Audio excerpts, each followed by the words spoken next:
Let's Talk about sex, baby. Let's talk about you and me. Hey, this is Elaine and Hayat for the Hi. MYC podcast, Uncensored. We are going to be talking about our safe sex and also how we would have conversations based off a child inquiry about how they would tell their partner, their girlfriend, if they're ready or not to be intimate. Mm-hmm. And they're not. So how would they have that conversation? So it's the boyfriend telling the girl he's not ready. Yeah. It's hard because, as a girl, you'll feel insecure, I guess. I feel like she could also feel possibly unwanted, not desired by her partner if he's to handle the conversation, I guess, a little bit Total poorly. insecurities. And then you're going to question him, why aren't you ready? What's going on? Precisely. Why don't you want to? I thought you were ready. I thought I was ready. I think there's a lot of conversations that can be had regarding this. Yeah. But on a serious note, you'd have to be seriously communicating your reasons. Depending on how long this relationship's been going, you've got to consider, you've got to respect each other. The consent goes both ways. Talk honestly. Mm-hmm. And, it's a serious step. And it's about connection and intimacy, feelings, and this would make the girl maybe questions, where did your feelings go? I get you. If, for example, the guy, and he's not feeling ready for that intimacy, and that girl's having all of those questions, how do you think that he might be able to, I guess, navigate or, I guess, convey to her how he isn't quite ready yet in a way that would be beneficial for them both, outside of maybe just being respectful and trying to make a nice, calm setting for them both to be in? Total honesty. He needs to be totally honest, and it could be something that happened to him in the past or something he's experienced, someone he truly cares about go through, like something serious, maybe a pregnancy or a forced without consent, and he's worried that maybe, I don't want that to happen to me. Maybe it's like a trigger. Yeah. I guess also from the girl's perspective in that scenario, if she does have that experience from like a past relationship, it could almost be like an expectation of, we've been together for a while, why haven't we? Yeah, and maybe she had no dramas in the past, and it was all just, they both felt they were ready, and she's like, why is he questioning our relationship? Why is he questioning, why has he got boundaries? We didn't have boundaries up until now. Yeah. So like now, why is he uncomfortable? Yeah, and he may have many reasons, but just the way you communicate, and especially them being so young, it could be a lot of influences, traditions, cultural influences, the way he was brought up. Especially if they're in an interracial relationship, for example, if someone from, I guess, a more conservative background was dating someone that wasn't from a conservative background, that could have a bit of a cultural clash between the two of them about like expectations and the progress of their relationship. Even though he's a male, he may not have much knowledge on the subject, and maybe he just feels like he needs to be more educated.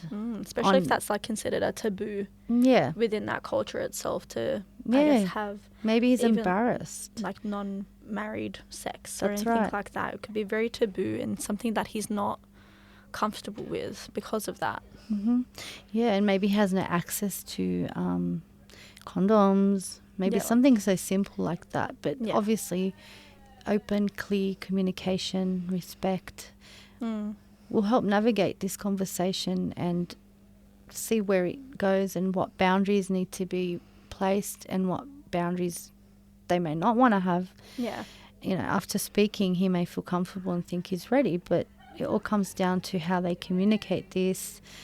But it is a serious subject, and if he has fears or a bad experience from the past, once he explains it and she's not insecure about it, she may be able to say something like, you know, we can get educated together. Yeah, they Maybe could work together towards speak that. to a third party even, you know, a parent or a counsellor. Yeah. Yeah. I agree. I think especially with those boundaries, I think he has to be very clear and specific about why he personally doesn't want to be doing those actions with her, to make sure that she feels, I guess, validated in her wants and desires to become intimate with him. I think he needs to express that. He understands that we've been dating for a while. I think, but he also needs to make it very clear to her that although she may want to be doing that, he personally, for whatever reason he doesn't want to be doing it, doesn't. And he can maybe express things that he is comfortable with. Maybe he's comfortable with kissing but not comfortable going further than that, and he can express that, and then that's a boundary put in place for their relationship, so that way they can both respect that. Yeah. And if anything changes, like you said, he can always go back and say, hey, I think I'm ready for a little bit more now that we've been a little bit more informed or a little bit more educated on the matter. Yeah, even just take their time. It's perfectly okay not to rush it. Yeah, and they can set some goals in the meantime, like speak to a third party, gain some more knowledge, maybe try find out some more where they can access, you know, birth control and all that, if that's the problem for him. Yeah. She may already have that knowledge and say, hey, hang on, I know more. Or Yeah, I could even have some myself for when we're ready to do that.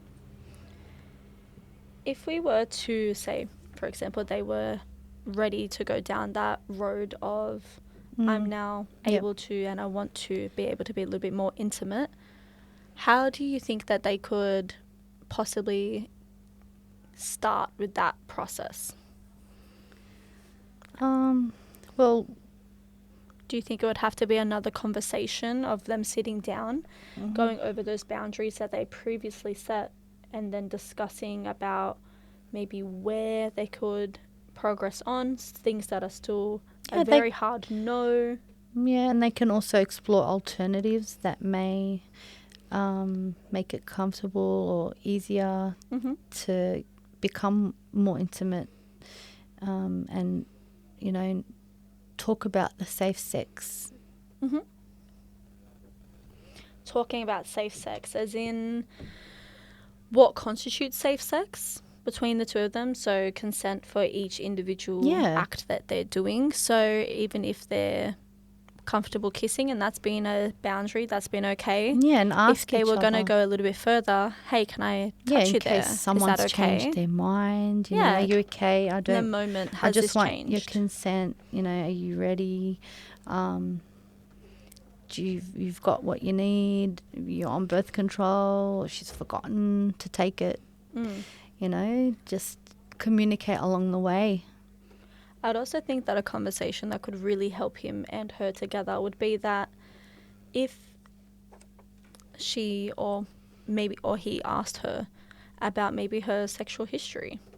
Why, like, does she feel very comfortable and very confident in that way? Maybe if they were to, I guess, go down a little bit more intimate path, would she be able to maybe lead those actions so that way he could be comfortable and say, stop, I don't want to go further than that.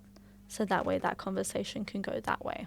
Yeah, and if he is definitely not wanting to go further and she's very ready to go further because, you know, of her past relationships and experience, maybe they need to discuss, like, their boundaries and say, you know, maybe we need to hold this relationship or go slow, reconsider things, because you don't want resentment from the other party. Yeah.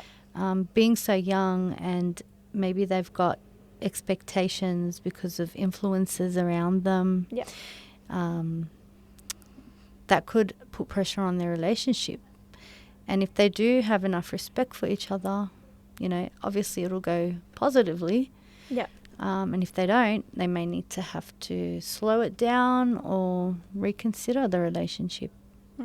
I agree to that. I think having that mutual respect for one another is going to be incredibly crucial to how they navigate the conversation. If that isn't there, I don't know how they would be able to communicate in a way that would be beneficial for them. Well, yeah, because social media is such a big thing now, and all those shows that the young ones are watching, it's actually putting a lot of pressure. Yeah, And on to have sex at an early age, and how normalized it is, even if it's on TV. I know, I've come How across normalized can it be? bit of the older generation, but I don't watch those. There's newer shows. Name a few, but like Heartbreak High, or I guess Sex Education, which really touches on how, I guess, how intimacy can be very diverse for people of the LGBTQI plus community, how they touch on maybe becoming pregnant from unprotected sex, how STIs can occur as well, STDs, because of unprotected sex in that way between multiple partners. I guess a lot of those shows really touch on and show a lot of, I guess, emotional growth for those characters, but also it provides a real look into the current youth today and the experiences that they have. Yeah. Outside of those medias, do you think that we have resources here that if he and her were to go and want to maybe progress a little bit more sexually, how or where could they find something that would help them? Well, a lot of the young people don't know what's out there for them to access. I agree to that. Maybe being school-aged teens, maybe they can seek guidance from the school counsellor, who would then refer them to, help lines that are 24 hours, like 1-800-RESPECT, or even, send them to the GP for some referrals. Yeah. And I think that's especially helpful if they are in a scenario where they don't feel safe, or if any individual that's a young person or of any age is in an intimate relationship where they're not feeling respected, safe, sexually or intimately between them and their partners. There are a lot of resources out there that can help them. For young people in our local area of Maryland, there are like the local GPs and doctors at Parramatta that offer LGBTQI plus sexual health information. They offer help with STI or CD concerns or HIV or AIDS that has been spread. They help a lot in that sense of being able to provide information, services for people, especially if you're not educated on those things and how they occur between unprotected or unsafe sex.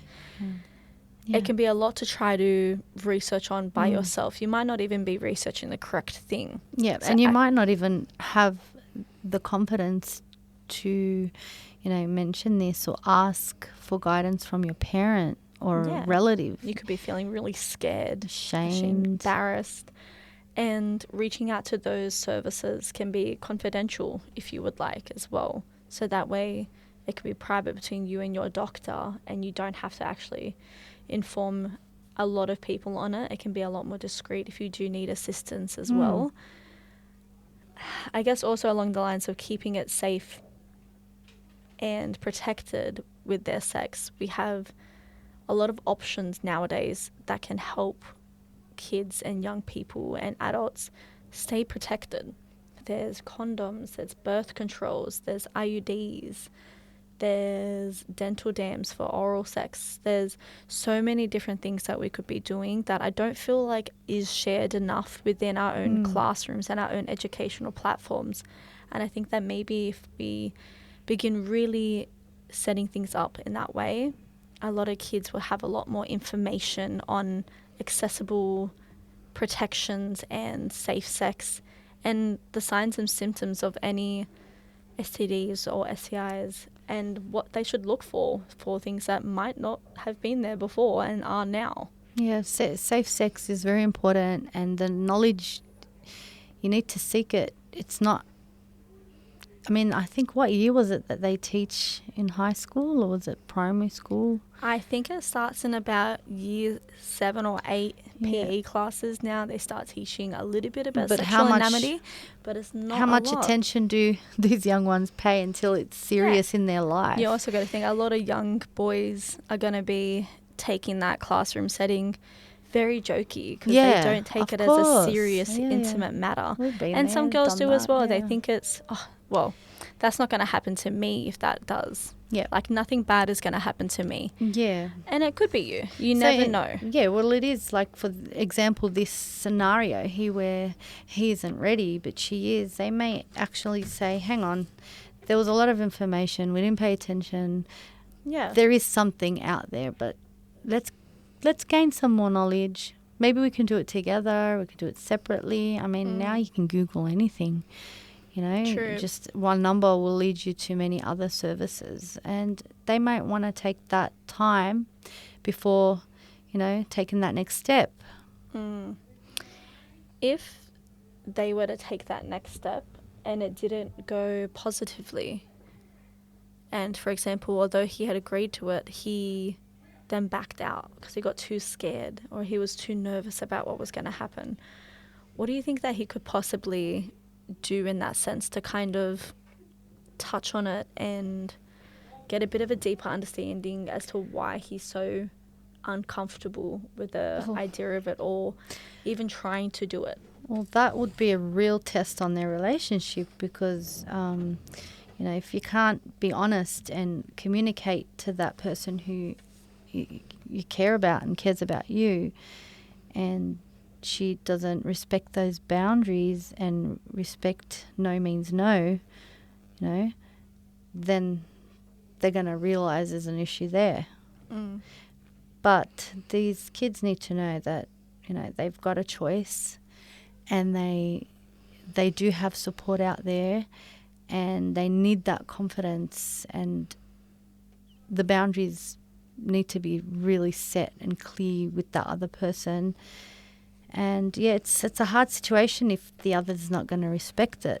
Yeah. If they change their mind, that could throw again insecurities up in the air. Yeah. Even though they discussed it, it's just gonna. It's a natural rejection is big, especially with the youth. Especially in intimate scenarios as well. You're putting yourself essentially all the way out there that you can do, bearing yourself to someone emotionally and physically. If they reject that, that could be really hard on someone emotionally. Yeah, it is. And if you don't know how to set your own boundaries, it's going to affect you and the other person. Because, the key is for both to feel respected, safe and comfortable in the relationship. And if this is going to,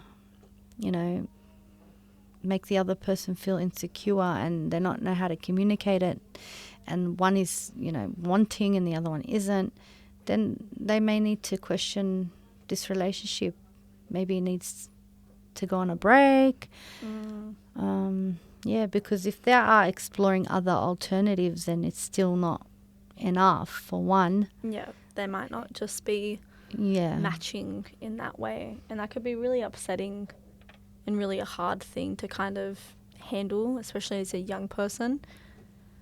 But I feel as though it's something that's incredibly important. If you don't feel like as though you guys are meshing in that way, you might need to step back or to seek even further help. Maybe if you guys go to therapy, counselling, or access any of those additional services at with a youth worker, even they could even help you navigate a little bit better and try to give a little bit more information as to how it might be affecting each person. They could be a mediator in that situation as well.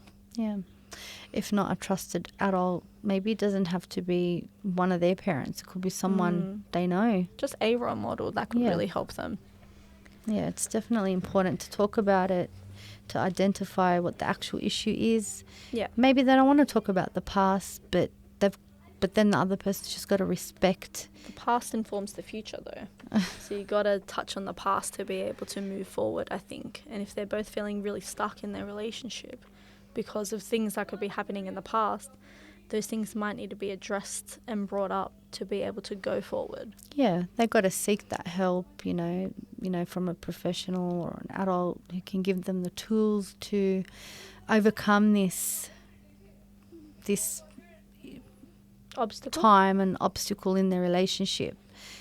Because, you want them both to be on the same page and both to respect each other's decision and how they feel about going on further. I agree. Tell me if I'm wrong in this, but if you see a young person that is struggling with that communication and someone else and that other partner that was really wanting to kind of have that intimacy and the other person doesn't want it, but they're pushing really hard to try to get it and try to have that connection with someone, do you feel as though they would need to reach out to services for help? Would you recognize that as potential physical or sexual abuse, or would you say that there's possible assaults in that sense? Because of course no means no. So if he's saying no to all of those different things and she's not respecting his boundaries and trying really hard to push it to get that intimacy from him, do you feel as though it could be on the lines of sexual assault or anything like that? Of course, because they both have to be aware of consent. Goes both ways. Yeah. Well, if she doesn't consent or he doesn't consent, it's definitely considered rape. Yeah. And depending on the age. Yes, definitely as could well. Be very important that one's a minor, and if they speak out and receive help, it's considered rape. Yeah, and I would say that services that can definitely help would be like 1-800-RESPECT. Mm-hmm. That's a great service that touches on abuse. It's anonymous. Yeah, it's anonymous. You can message it, you can call it. It doesn't have to be a phone call. It doesn't have to be going into that centre as well. There's a lot of ways to be able to seek help. Yeah. If you feel as though you are not being respected in your boundaries and saying no, and someone is trying to have those intimate acts with you, I feel like you could definitely reach out to services and they can help you go through all of that.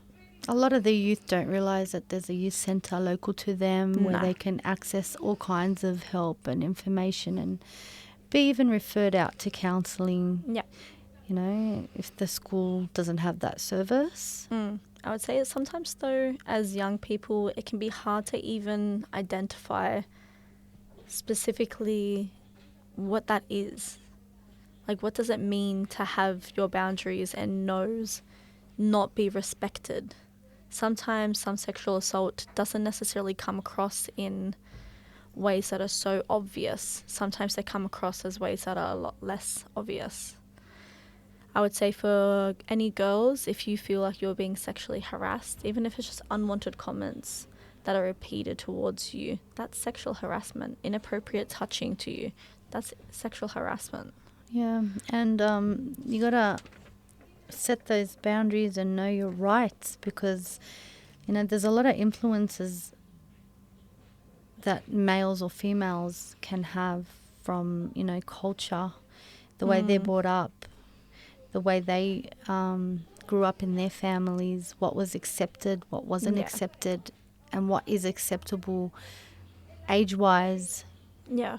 So being here multicultural in Sydney, there's a lot of influences, not just social media. There's a lot of multicultural backgrounds where some things are accepted and some aren't, and there's not much awareness on that. If you come from an area where there's no multicultural I guess the big difference could possibly be between our own cultures. For example, I'm from a Caucasian background, so a lot of the time touching that could be considered inappropriate within your culture, for example, like hugging, all of those, like being left alone in some cultures with like male and female partners when you're younger is considered very inappropriate as well. But within my culture, it's completely perfectly normal. Yeah, and in this scenario, it could be that the male is from a different cultural background to the female who has had experience and doesn't see Yeah. any, anything wrong with moving fast. Yeah. Yeah. Alright, I think we are going to wrap it up there for today. I hope that everyone here, if you relate to any of this information, you use it, reach out to services if you need it. And us here at NYC will be more than happy to help anyone reach out to those services if you're within the local area as well. So thank you. This was Elaine and Hayat. Thank you.